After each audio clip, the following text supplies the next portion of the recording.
Hi, everybody. You're listening to podcast episode number 3. I'm Megan, and alongside Jen O'Hara, we are your hosts for the Small Business Bootcamp podcast. This is part 2 of a 3-part series with our business partner, mentor, and Kids First founder, Jeff Metzger. We'll be jumping in where we left off in episode number 2 with succession planning and building your business's exit strategy. Enjoy. So shall we switch gears? Sure. All right. There's a lot of history that we're covering.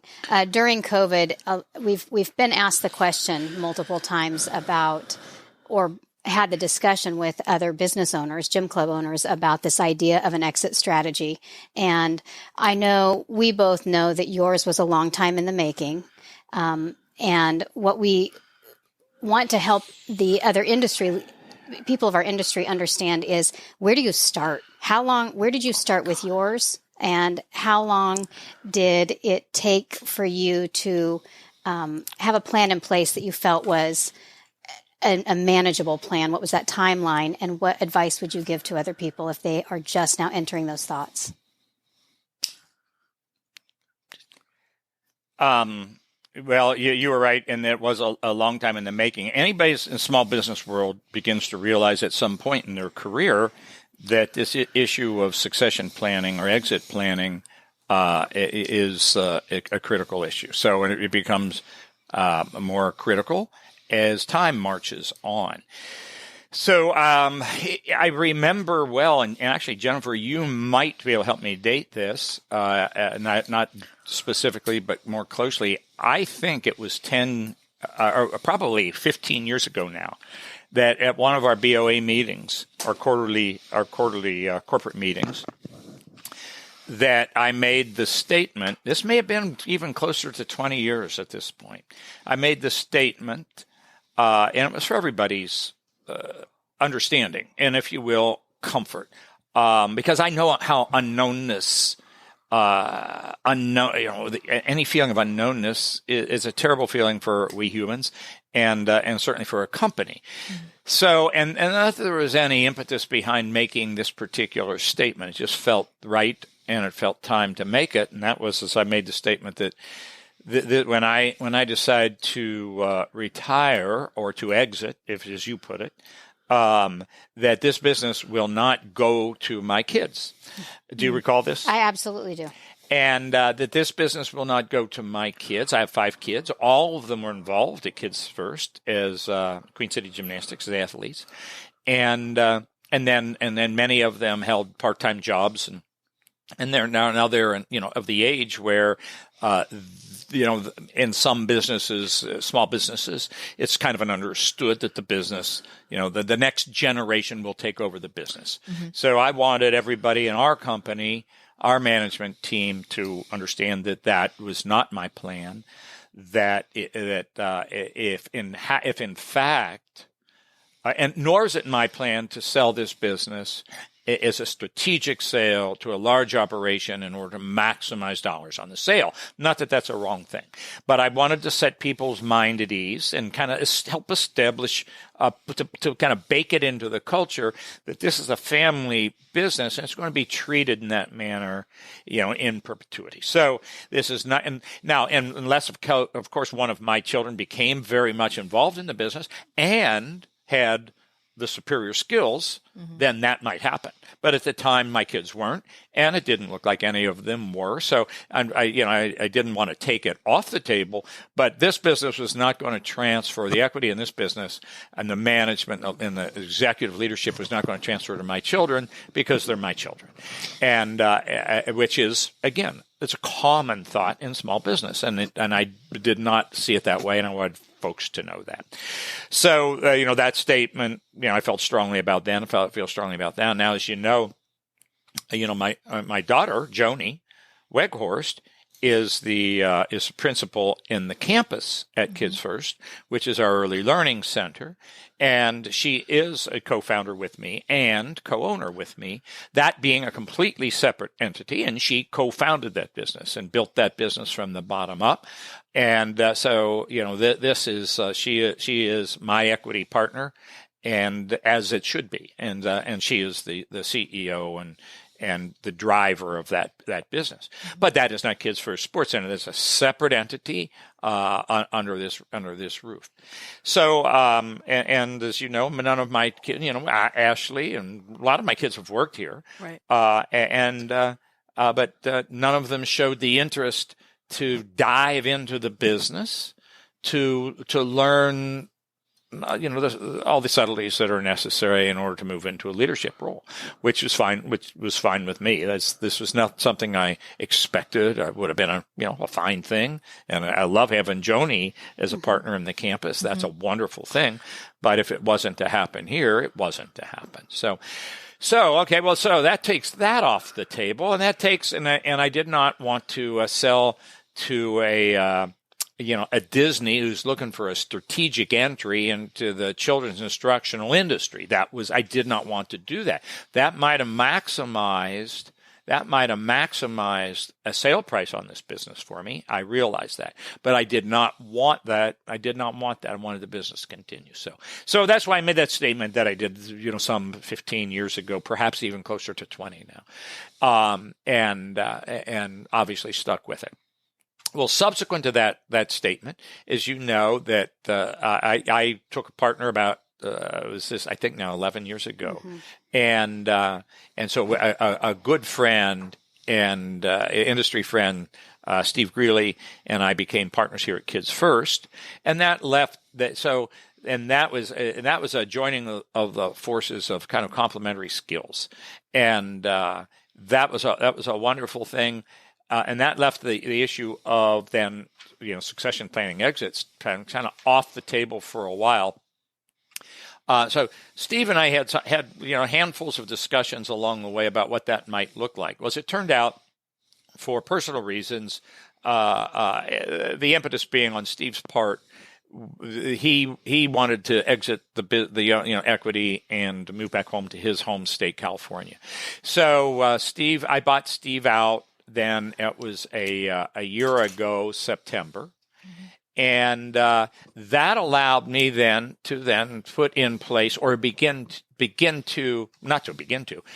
to refine an exit strategy that I had started some almost decade ago that while Steve was a partner, we never implemented. So now it's not a partnership decision. It's my decision. I'm 100% owner.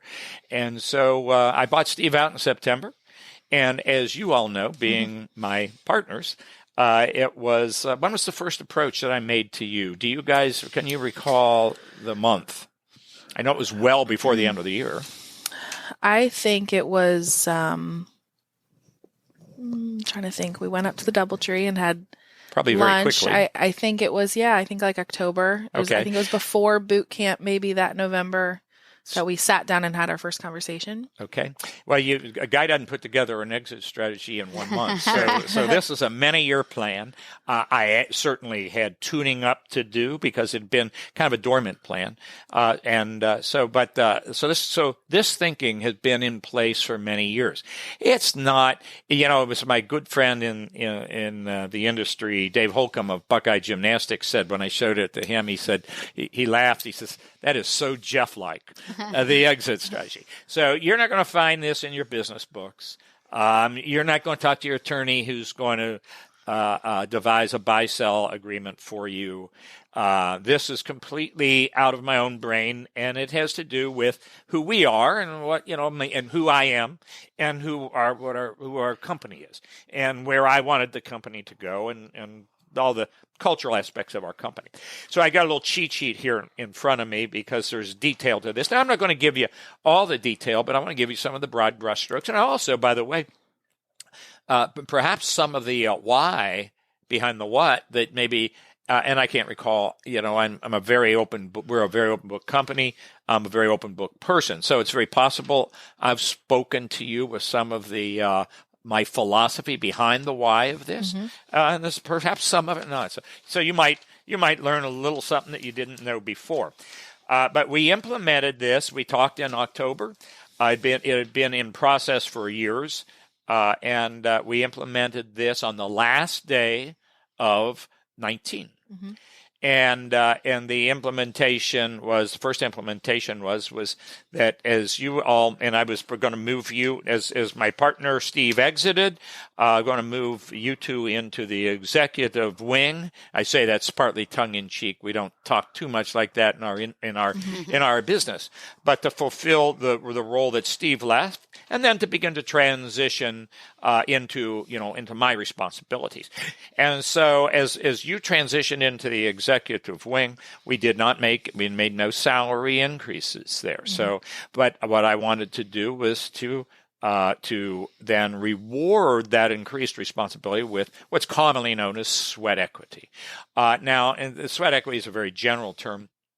And sweat equity can be true equity, or it can be some sort of a phantom equity where it's equity-like, but it's not real equity. Or it could be true equity, but it be we are a corporation. It could be true equity with non-voting shares. All right. So there's a lot of varieties of sweat equity there.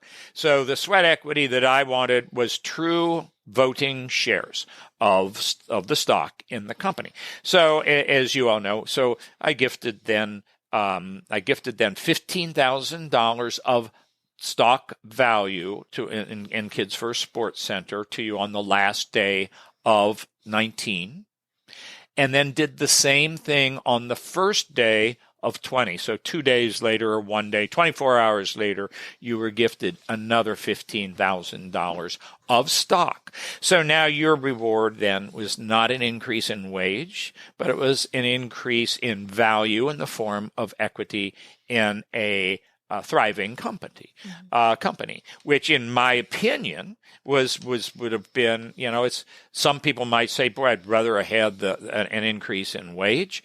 Matter of fact, I'd like to ask you some questions here at the end of this. For me, I would far rather have $15,000 of value in a thriving company, if I had any influence in helping it continue to thrive, especially. So that was a sweat equity. So, and that is to happen in year 2019. On the last day of the year, the first day of the year of 20, and the first day of the year of 2021. So, and which in fact, that's exactly what did happen. So that was gifted to you. Now, I wanted that because I wanted you to have true skin in the game.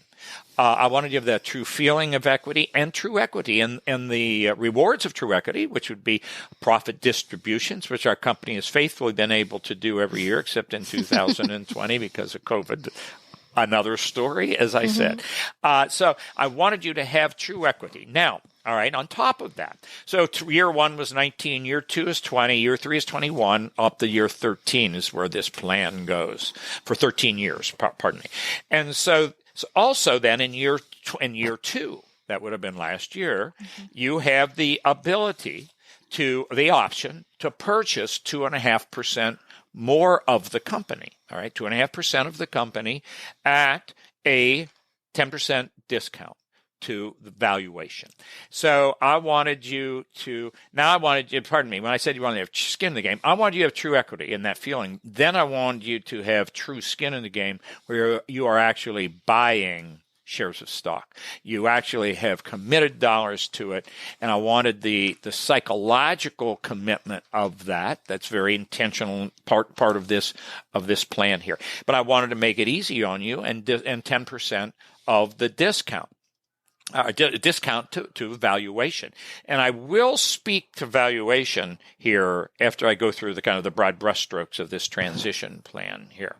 Then in years 3 through 13, you are able to, each of you independently, are able to purchase up to an additional 5% of the company at the valuation, not any discount, but at the valuation.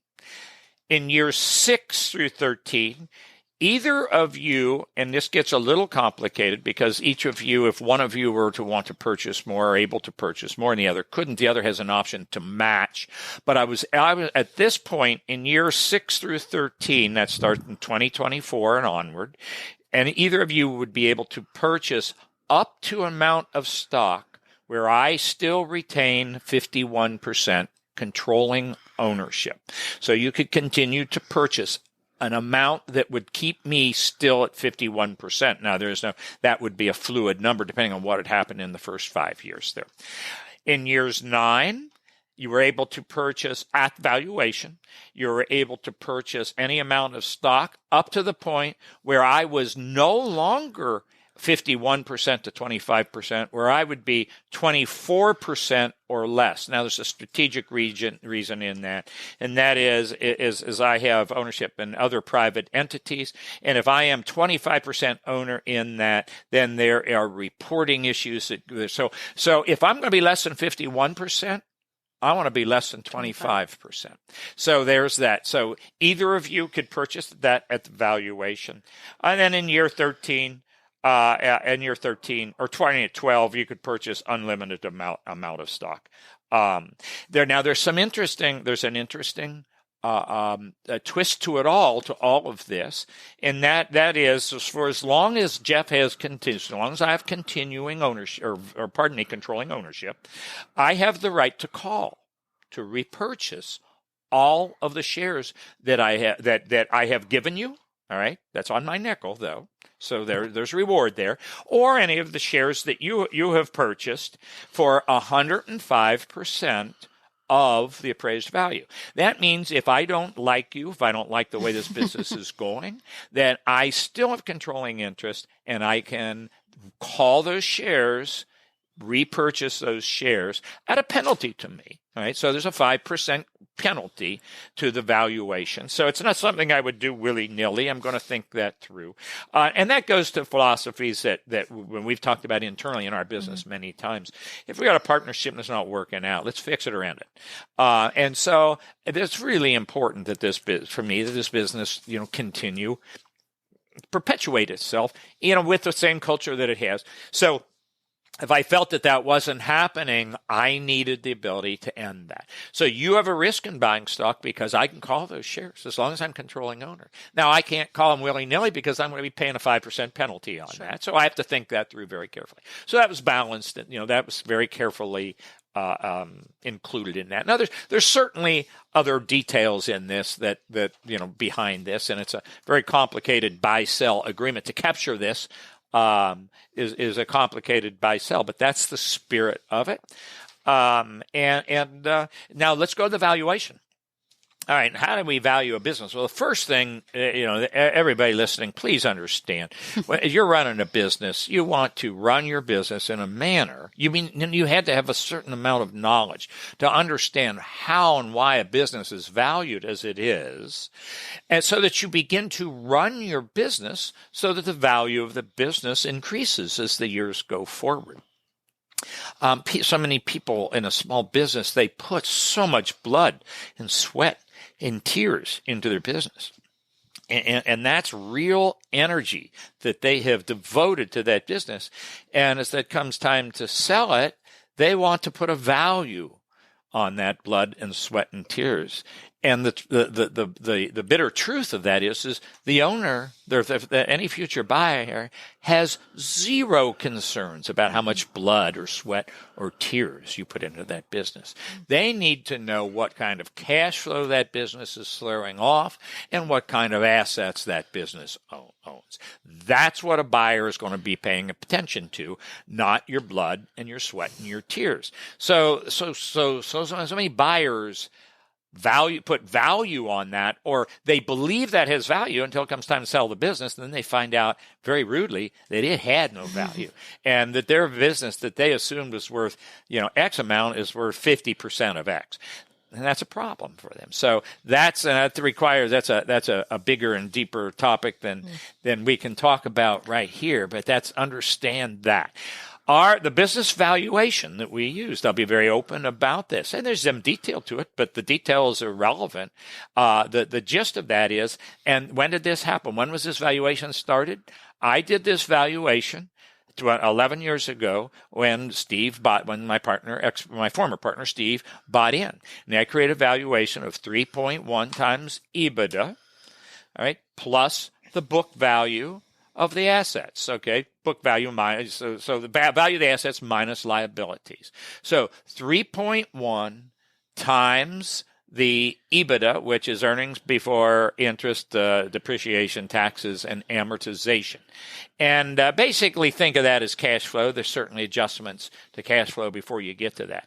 So think of this for this conversation as how much was the business throwing off in cash with adjustments times 3.1, and then add in what the business owes and subtract what the business, or add in what the business owns and subtract what the business doesn't, what it owes. It's debt that it has.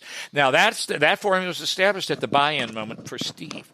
That same formula was used at my buyout moment, okay, in September of 19, and it's the same formula that we're using here when we talk about you can buy up to 2.5% of the company at a 10% discount to valuation. So we have a long established valuation formula. Now, in terms of the valuation formula, as I've talked with people over the years, I've never had anybody say that is that's a dear valuation.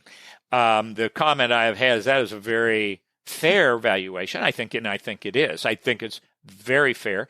You will see small businesses, maybe and even in our industry, sell for 4, 5, 6, maybe 7 times that EBITDA.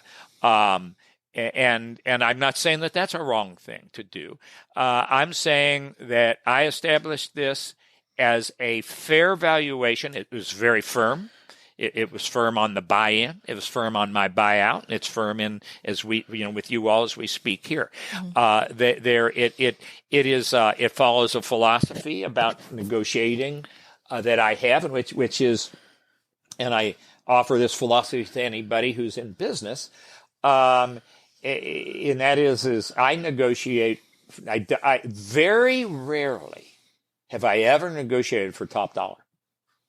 I negotiate for fair dollar. Now, fair has a very wide definition depending on which side of the table somebody's sitting on, and we all know that. So I try to look at both parties' perspective from a financial standpoint, from a numbers standpoint, not what I need or not what I want or not what I need to live. That has no bearing in it. It's what the company, how the value of the company based on the cash is throwing off, and its ability and the ability to service. And to service any debt that one might incur if they're going to buy me out or my partner, I'm going to buy my partner out, etc. So I've tried to look at that from both perspectives. I would call that on a very, actually for a business with the stature of Kids First Sports Center, I probably just lowered the market value of many gymnastics schools in the nation by this statement. I don't know. But for a business of the stature of for the solidity of Kids First Sports Center, by that, what's solidity? I mean, the ongoing nature of our business. How strong is the management team? How strong is the lease that the company has? What kind of reputation does the company have in the community? And what is its financial history and the pattern and the trend of the financial history? You add that up, and Kids First ranks pretty high at the top of the list in our nation, which would, on one hand, one argument say, well, that lends itself to a higher multiple than 3.1. It could be, we could argue 4, we could argue 5. Point is that works well for me. I sleep well at night. I know it's a manageable number. And for a buying party. And then the other question is it a manageable number for me, the selling party? And the answer is absolutely it is. I wouldn't be offering 3.1. We'd have a higher multiple. So I have many sources of income, many of them tied to the service industry. So things, I say tough, my personal income, has from all the many aspects of my personal income has seen a decline in 20. Things are getting stronger as we move into 21. But yet, from a personal standpoint, no one can argue to Jeff Metzger as the seller that's unfair to Jeff. That's me to decide, is it or is it not? So that's kind of the way, that's the philosophy I've gone into every negotiation. If you're only going to make one negotiation in your life, maybe then you go to, and if it's not going to involve a relationship after the fact, maybe that's when you want to go top dollar. All right. And if you're going to sell a used car, and you want to haggle over that last $200 or $300 or $500, Nothing wrong with that. Okay, go ahead. I've never approached any business dealing like that. I seek fair dollar and I get on with life because there's more A to life, of course, but there's other business arrangements. If you got one business deal in your life, go for top dollar. Mm-hmm. But if you're going to be in the entrepreneurial world and there's other business deals that are coming down the road, and there will be if you're if you're in an entrepreneurial spirit, then you can afford, if you will, to take a different negotiating philosophy, attitude like I have there. So that's worked very, very well for me. In our, not just negotiating prices of company, but all negotiations. So, I'm never after top dollar. I'm after fair dollar. And that doesn't always mean that both parties can then come to an agreement on fair is. All right. Mm-hmm. It certainly doesn't. But I certainly personally and advocate, but that people understand dollars, understand finances, so that then one can objectively, and that's I'll emphasize that word, that one can objectively evaluate what is fair for themselves. If you don't know finances, you can't evaluate that. And to be able to objectively evaluate what is fair for the other party, in my opinion, okay, so that we give ourselves the best chance to come together, on a price there. So it's kind of a little philosophy about negotiating that has worked very, very well for me. And I've had many conversations with many people about that when they're in a negotiation, and then I sense they're trying to get top dollar on this. And Jeff, but I need this, I want that. And oftentimes my question then would be, is this it, man? Is this it for you? Are you cashing out all the chips? If so, then then go ahead and work for top dollar. But if you're in business for the long haul and you got more deals coming down the road, maybe you want to rethink this, okay, and look at this a little differently. So that's worked very, very well for me. I can't think of a single regret I have, in any negotiation. And have I left, quote, dollars on the table? I'd say I probably have. But has that worked well for me? I'd say it absolutely has. So anyhow, little bonus on negotiating philosophy there. It's more than negotiating philosophy. But. Right. Wow. So much knowledge he always drops on us every time he's here. Oh, geez. So as you think about, we obviously sat down in October of 19, let's say, and we started talking about this exit strategy, this plan that you had. Did everything line up like you thought it would? How did that go? When we sat down in October of 19, you weren't formally talking about retirement at that time. Oh, there's always that. That's the okay. I know where we're headed here, I think. Go ahead, finish the question. Well, I think just did everything line up like you thought it would? And for somebody listening, how did that process of executing it and when to decide when it's right? In boot camp, we have that wheel of when is the right time to give up this piece and when is the right time to give up this piece. And you have still chosen, as we've talked, you're keeping, as we want it to be, to keep that visionary piece and mentorship piece to us. But you've essentially let go of every other piece of that wheel of this day-to-day business. How did you walk through that process and prepare yourself for that process? That's a great question, and it's a big question. The preparation for that started long, decades and decades ago, when I began to understand the difference between delegation of responsibility and relegating a task. So that was something that was first a very conscious lesson that I learned in my formative years of becoming a business person.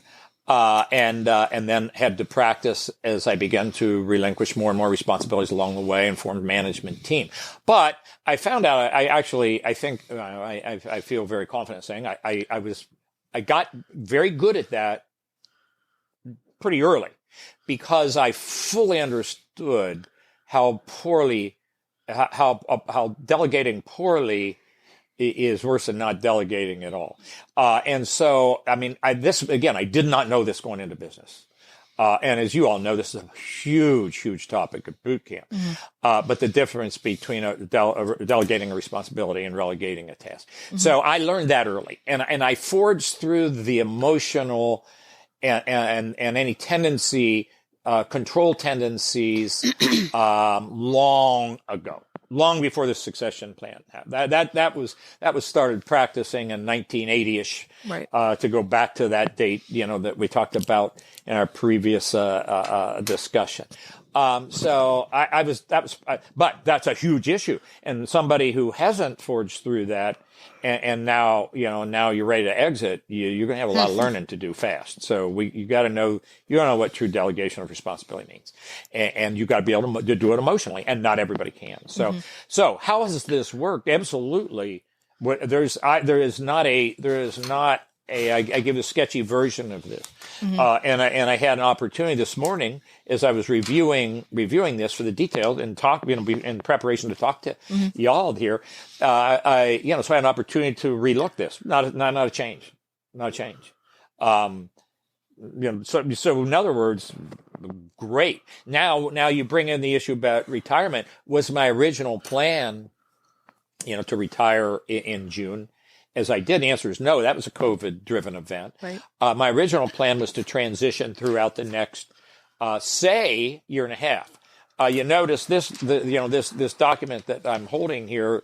This transition document talks about equity transition. Doesn't talk anything about responsibility transition. All right, that's a management issue. This is an ownership issue. Right. So the ownership issue, or pardon me, the management issue was to be, as I felt you all were ready, okay, I would transition out. And if you were to say how long, I'd say, I don't know. As you were ready and as I was ready, okay? Right. Not that I was really worried about me being ready, because I have long forged through control tendencies. So I wasn't worried about that piece for me. But it had to do with me being emotionally ready, which I wasn't worried about, but it's a concern. It's a piece of the puzzle. And then, but how ready are you? So my thought, as we started was maybe this is good for a year and a half, and we'll transition. I'll begin to those responsibilities which I'm still holding. We'll begin to transition to you all. So so this all happened then. Last day of 19, the ownership transition, and now the responsibility transition happened. After I bought Steve out in September, that began to happen in October, November, December. Now here we are getting right. We're approaching COVID. And everything's going fine that way. We hit COVID, and so we're on track for, let's say, an undefined, but perhaps a year and a half. Okay, maybe two, maybe less. And now we have COVID, and we have the financial stressors of COVID and the emotional stressors of COVID. All part of the unknownness, but all, if you will, magnified by the unknownness of it. Okay, here we have a COVID situation. Right? We got a financial stress. We're in it. We see it. But there's that which we can't see, which is how long is this going to last? How deep is this going to go? So, and you all, you're familiar with this as I am now. So, and as we began to move into, okay, hey, this is a problem, a real problem. And as you know, now we have the issue that I'm 71 years old. Okay, we don't know exactly how serious COVID is for 71-year-olds at that point. And of course, we still don't know for every 71-year-old, today. Sure. But at that point, it was very much unknown. So I'm thinking, okay, I've got to watch this. I got to stay home a little bit. I can't take this too cavalierly. And my tendency is, I'm a healthy guy. And I'm not given to fears. Okay. Sure. So my tendency is to be, less concerned, where somebody else might be more concerned. Okay. So, but yet I'm thinking I can't be stupid either. And I'm capable of that. Especially when it comes to risk. I don't mean stupid, but yeah. I can be a risk taker as a general statement. Not capriciously, but so anyway, so I'm given so I'm thinking, but this time maybe I should stay home. Now there's a whole load of stuff to do that nobody's ever done before.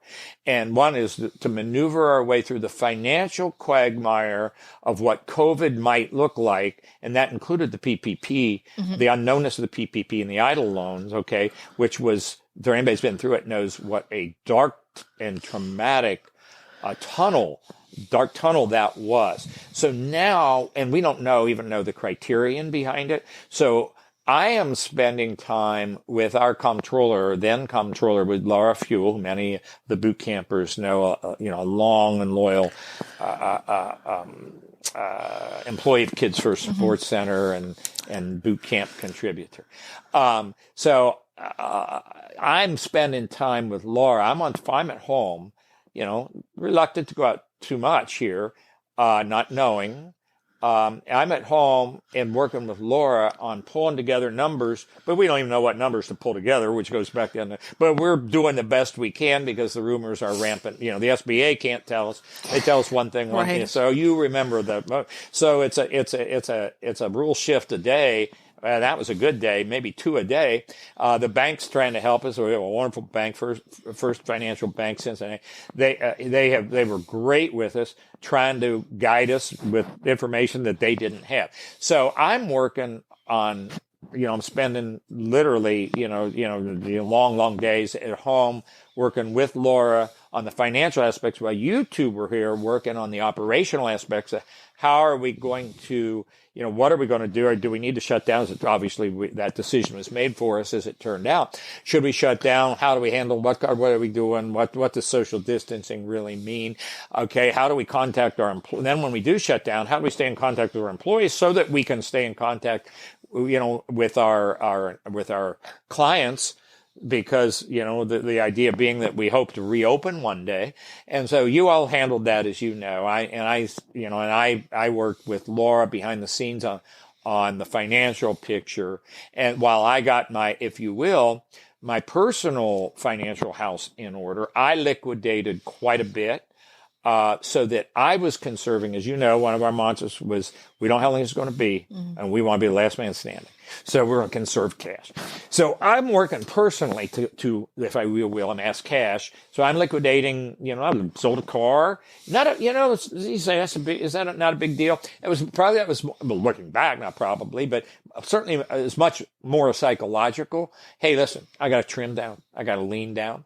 And so you cut back all expenses, and I liquidated things that I could liquidate, and I sought to liquidate things that were more semi-liquid or maybe even illiquid.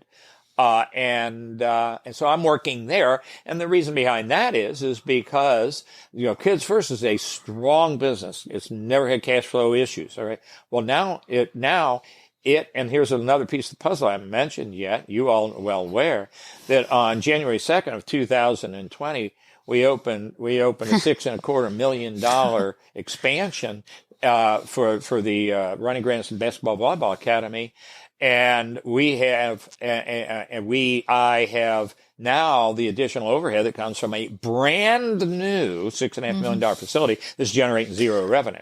So not only is Kids First, which is 108,000 square feet now, it's not only is it generating, so you can figure out what the overhead on that is. And so it's not generating any revenue with huge overhead. And now another $6.25 million facility with huge overhead. So the timing was very serendipitous to add lots of stress to. You were sweating a little. I was sweating a little, okay. And so I am amassing cash, cutting here, doing everything I can there. So that's what I did while you guys took care of the operational aspect. And what I was doing was pretty, all consuming. And I didn't have much time for the operational aspects. B, much knowledge of it because I'm not on site at all because I'm staying off site. And C, I had the third one, not a whole lot of stomach for it either. So, and so you guys were working on that. And and you took that ball. The idea about transitioning the responsibility of COVID, there was no transition. There was no responsibility on day one. And on the next day, here's this huge responsibility. I never had any piece of that operationally. I was behind the scenes with the finances. And so you all did that.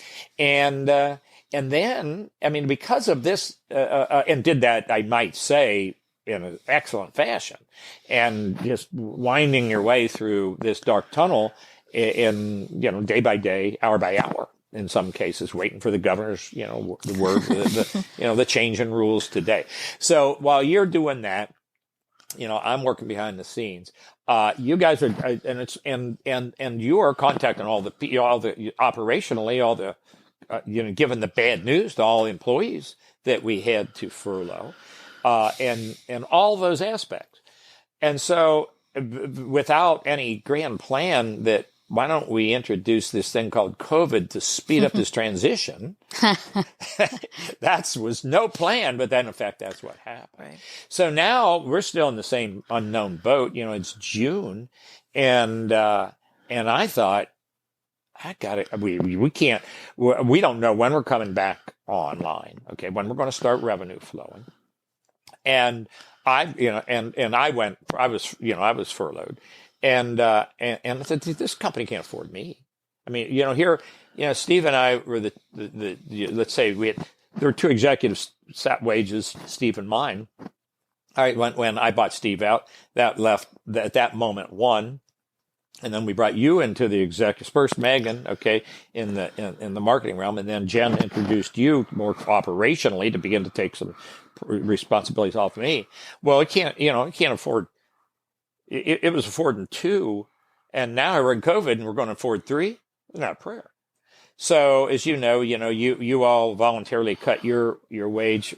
All executives cut their wage was cut to 80%, cut by 20. I was furloughed. The company can't afford me. Now that doesn't mean I can't. I couldn't have worked behind the scenes, but yet. I wasn't the right person to do it either because I'm not here, and I'd already, I lost a month of the most critical month in our history, and I lost knowledge of it. So the momentum, the shift of you taking that responsibility happened, in a sense, in an overnight situation, and because of it, then it was the idea that when the final transition would have been made, which COVID aside, at the final transition, at the moment when I would have said to everybody, guys, it's all of our management team, all our employees, I'm retiring. I have no responsibilities. Okay. Those questions you used to ask me. All right. They're not mine. They belong to Meg and Jen now. Okay. That real transition for the employees might have taken a 6-month period to not only do I have to let go, they have to let go. Well, COVID condensed that into a few weeks, right? Right. So now it's here it is, June. We don't know when we're coming back online. Let's just, it just felt right. So I wrote the retirement letter. This was not a discussion with you all, was it? No. As I recall, there was no discussion. It was, this is what needs to happen. And and it's best for the company, it's best for me, best for everybody. As tough as it was, all right, wasn't great for anybody, but it was as good as it could have been for everybody. So you all began, you took on the leadership role through COVID, and immediately the staff, all the management and all the rest of the crew, you were the leader during COVID, out of, if you will, a necessity. And to go backwards on that didn't make sense. So that's when I said, you know what, this year and a half just got condensed into a few weeks. So it felt right, and it was, looking back, it was right. So COVID was it was an accelerator of the management transition. Didn't have anything to do with the equity transition. That was prescribed, but the management transition. Transition responsibilities, COVID accelerated that. Would I change it? No. If I go back and undo COVID, other than the obvious and the sad, the many sad stories, in terms of health and death have come out of COVID. So I don't mean to be callous on that. In terms of now, we're not, Kids First not operating real profitably now. I'm not sure what January or February's numbers are looking like. But yet, we're a solid company. We've been a solid company for years, and we are going to thrive again. So, despite the fact that money is tight, the flow is tight now. Okay. I still wouldn't change it. Because it happened kind of the way it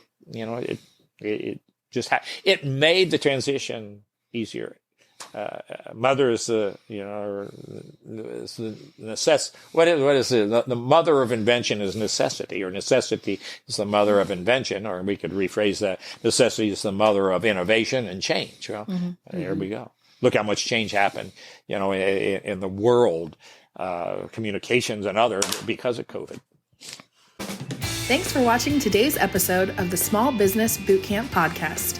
While we had intended this to be a 2-part series, Jeff is quite the talker, so we were able to make a 3rd part of his interview, which will continue as episode number 4 of our podcast. Our next episode will focus on Jeff's retirement and how Kids First has fared without Jeff at the helm, and advice for business owners looking at making their succession plan in their business. Thanks for tuning in, and subscribe to our podcast on Spotify, Google, or Apple Podcasts. Until next time, stay positive and keep moving forward.